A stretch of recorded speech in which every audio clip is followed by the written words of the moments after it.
How did the no genre situation happen? How did that come about? The genre came about when this was so crazy. I wasn't doing shit at the time. Like I was just in the street. I'm gonna say I wasn't doing music at the time. It was 2014, like the end of 14, and I got a phone call like yo, what's up? It's B Rich. I'm like, who? Like, I'm sitting on my sofa, me and my son. Like I get my son for the summer or something.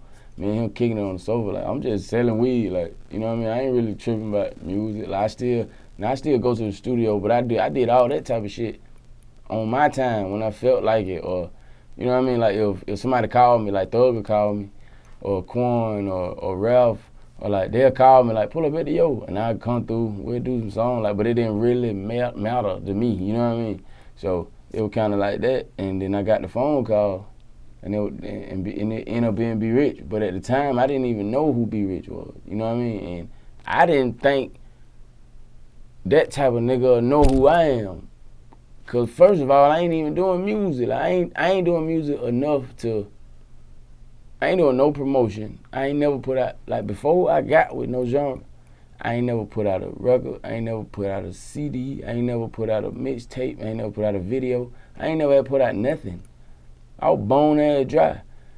I just had like features on shit. Like if you go back to the first Thug mixtapes, like Thug like my brother, like that's my real brother. But like if you go back to like the first Thug mixtape, all the I Came From Nothings and them mixtapes and shit, I'm on there. But it really, you know what I mean? Like I wasn't really tripping about making music because it wasn't really paying bills for me, so I wasn't really tripping about that. But then I got the phone call from B Rich and I pulled up on him at South DeKalb, I think. Yeah, South DeKalb, and I ended up riding with him to a bar video shoot, and I kicked it with them all that day, and we went to the studio that night. It was just me and Bob and Bob engineer. We got in, we kicked it, and I ended up doing, I think, like 10, 11 records. Like one of the records that I did the night I met them, it's on Bob's album. Like it was crazy, and they just were looking at me like, what the fuck, who the fuck is you? Like where the hell you come from? It was kind of like that, and I was just tripping like, damn, like this shit really, like I'm really with these people. Like the whole time, they ain't know that's what I was thinking. I'm sitting there like, man, these folks really sitting right here. Like, I'm really in the car with these people. Like going from yesterday, I wasn't doing a damn thing like this, you know what I mean? To today, I'm in this nigga video. I'm in the car with these people. Like the shit was kind of surreal. Like what the fuck? And then from that day, I done seen them nigga every day of my life since that day. Yeah, and it just felt like it felt more home than anything. Like. You know what I mean? Like even when I did eventually sign, like, cause I signed that same week. Like we put the contracts on the table and we made it make sense. And then like the next week, I was on tour. Like I went on like a 30-city tour with Bob, and it was like, oh shit, like I ain't never performed in front of nobody. I ain't never none of this I ain't did nothing like this. And then I get out there and be rich, like, nah, we just go, just for the ride, bro, just to see what it's like, just see such and such. He lied, man. He lied. He put my head right on that stage as soon as I got there. And the first show, what blowed me was the first show, man, that shit was at a college, at UCF. Man, it was more people than I couldn't even see that far. Like that how many people were, and I ain't never been on the stage. I'm looking like, oh no, Bob them, but I don't see how they doing. They do what I'm saying backstage. Then be really like, hey, you go on next.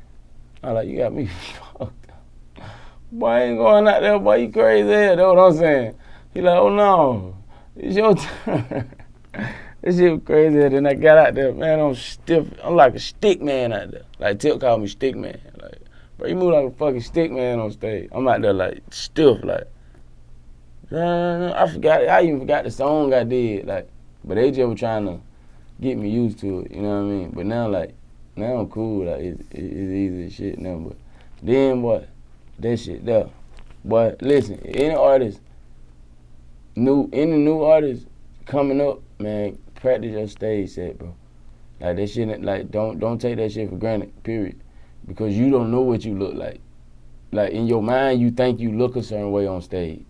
That ain't how you really look, bro. Like, you gotta practice your craft, man. Stay at it. Like, I don't give a damn.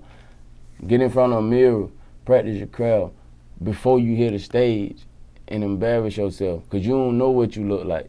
And then when they played the footy back, it like, man, in my mind, I felt like I was doing other shit. Oh no, I wasn't doing the damn thing. Listen, practice your craft, man. That coming from me, straight up. Now, in regards to B.o.B, what's the biggest advice he's given you, or the most important thing you learned being around him thus far? From Bob. You know what's crazy? I got the same advice from B.o.B and Tip on the same day in 2 different conversations. I was in, it was when I started getting a lot of phone calls, like, from big artists. Like, they were calling, like, they want me to write, or they want me to, you know what I mean? Like, it was like shit like that. And Bob, me and Bob was in the truck together. And then he was like, man, that's dope, bro. You know, that shit dope as fuck. He was like, it crazy how fast you move. And like, we just had that whole conversation. And then the shit he said to me that stuck, he said, like, that shit dope, bro. That shit cool. He was like, protect your sound. And I ain't really, when he said it, like, I ain't really get it. You know what I mean? Like, I ain't understand. I just was like, hell yeah, all right. And I'm just acting like I understand. I'm acting like I get it. I ain't understand shit he was talking about. I'm like, this some real industry shit he talking about. I don't know what the fuck he's saying. I'm gonna just agree with it. So he was like, yeah, protect your sound, bro. He was like, protect your sound. Like, what you sound like. He was like, when you work with people, like, work with them. Like, but don't give them so much of you that you don't got nothing for yourself. You like, protect your sound, what you sound like. Damn what they sound like. Protect what you sound like. And it kind of stuck with me, even though I didn't understand. And the crazy shit about it is, me and Tip we went somewhere that night. Like, me and Tip was just kicking it. We was just out. And he said the same shit. Like, when I told him, I was like, yeah, I've been getting calls and shit, like, all week. Like, about Ryan, and a lot of artists want to fuck with me now. He like, that cool. Protect your sound, though. Like, he said the same shit. I'm like, did these niggas talk or something? Like, these niggas want to talk to each other. That's what I'm saying to myself. But they didn't. But they gave me the same advice about the same shit. So that shit stuck with me, and now I get it. Like, now I know what they talking about. It like, cause I get it now. Motherfucker, take your shit and get the hell on, and then by the time you actually pop, your sound done been heard. So you ain't the new shit. You know what I mean? You really just the shit that know how to do the same shit that going on. Yeah. Or people might think you're a clone of yourself. Exactly. Now, in regards to Tip, yeah, how did the Bankroll Mafia situation happen? It happened. The Bankroll Mafia shit, that shit kind of happened. It happened natural. It just happened.